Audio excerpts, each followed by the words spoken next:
আফসোস তো এইখানেই, যেই মানুষটা জানে আমাকে আল্লাহ অস্তিত্ব দিছেন, আল্লাহ সাজাইতেছেন, সাজাইছেন, আল্লাহ সুরক্ষিত করতেছেন, সুরক্ষিত 24 ঘন্টা সুরক্ষিত করেন আল্লাহ। মানেন? হ্যাঁ, এক শ্বাস নেওয়ার ক্ষমতা নাই আপনার।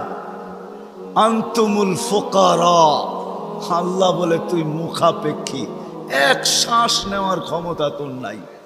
আপনি ভাবছেন কন্ট্রোল রুম নাই? আমার হাতে শ্বাস নেওয়ার ছাড়া, যদি আপনার হাতে শ্বাস নেওয়ার ছাড়া হইতো তাহলে 2020-এ কেন বলতো, আর মিডিয়ায় কেন আসতো যে আমার সমস্ত সম্পত্তি লেখা নাও, আমাকে একটু স্বাভাবিক শ্বাস নিতে দাও?